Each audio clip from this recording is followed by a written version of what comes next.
రాష్ట్రానికి ట్యాక్సుల రూపాన వచ్చే ఆదాయాన్ని కూడా ఒకసారి గమనించినట్లయితే అది కూడా చూస్తే అధ్యక్ష 2018-19కి వచ్చేసరికి ఆంధ్ర రాష్ట్రం 58% జనాభా పెట్టుకుని స్టేట్స్ ఓన్ ట్యాక్స్ రెవెన్యూస్ 58,000 కోట్లు అయితే తెలంగాణ 42% జనాభా పెట్టుకుని వాళ్ళ స్టేట్స్ ఓన్ రెవెన్యూస్ 65,000 కోట్లు. తక్కువ జనాభాకు ఎక్కువ ఆదాయం, ఎక్కువ జనాభాకు తక్కువ ఆదాయం స్టేట్స్ ఓన్ రెవెన్యూస్ పరిస్థితి కూడా ఆ మాదిరిగా కనిపిస్తూ ఉంది అధ్యక్ష. అధ్యక్ష ఇక్కడ మోస్ట్ ఇంపార్టెంట్ ఆస్పెక్ట్ ఏంటంటే అధ్యక్ష బాయన్సీ అధ్యక్ష. ట్యాక్స్ బాయన్సీ అనేది వెరీ వెరీ ఇంపార్టెంట్ అంశం. అంటే ఎక్కడికైనా కూడా ఎప్పుడైనా కూడా ట్యాక్సులు ఎప్పుడు పెరుగుతాయి అని అంటే అగ్రేరియన్ ఎకానమీగా ఉన్న మనలాంటి రాష్ట్రాలలో ట్యాక్స్లలో పెరుగుదల తక్కువ ఉంటుంది అధ్యక్ష. ఈ సర్వీసెస్ సెక్టర్ ఎక్కడైతే ఉంటుందో ఈ పెద్ద పెద్ద సిటీస్లో ఈ కంప్యూటర్స్ కానీ ఈ ఐటీ కానీ ఇవన్నీ ఎక్కడైతే ఈ సర్వీసెస్ సెక్టర్స్ ఎక్కడైతే ముమ్మరంగా ఉంటుందో ఈ సిటీస్లో అక్కడ tax revenues buoyancy for tax revenues అనేది ఎక్కువ ఉంటుంది.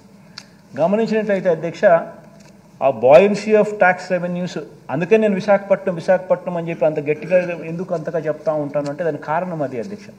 అధ్యక్ష ఒకసారి నేషనల్ ఒకసారి నేషన్ యాజ్ అ హోల్గా ఒకసారి గమనించినట్టయితే అధ్యక్ష contribution into GDP from agriculture sector గమనిస్తే 18%.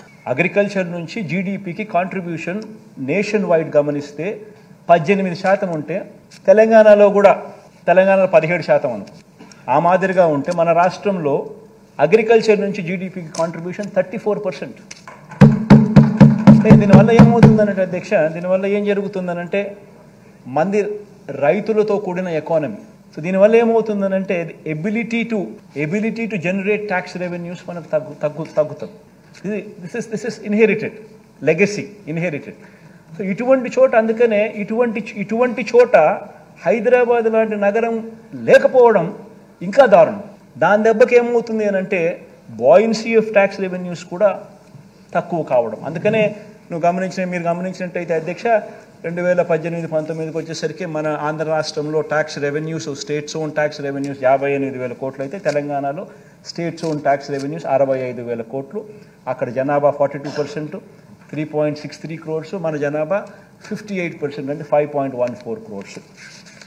ఇటువంటి ఈ లెగసీ ఎంత దూరం తీసుకొని పోతుందని అంటే అధ్యక్ష ఈ 58% జనాభాకు స్టేట్స్ ఓన్ ట్యాక్స్ రెవెన్యూస్ 58,000 కోట్లు, ఈ 42% జనాభాకు స్టేట్స్ ఓన్ ట్యాక్స్ రెవెన్యూస్ 65,000 కోట్లు కలెక్ట్ చేసే పరిస్థితిలో ట్రాన్స్లేట్ చేస్తే అధ్యక్ష రాష్ట్ర ప్రభుత్వం ఈ విభజన వల్ల నష్టపోయింది ఎంత అని అంటే సంవత్సరానికి 13,000 కోట్ల రూపాయలు ఆదాయాల పరంగా మనం నష్టపోయిన పరిస్థితి క్లియర్గా కనిపిస్తూ ఉంది అధ్యక్ష.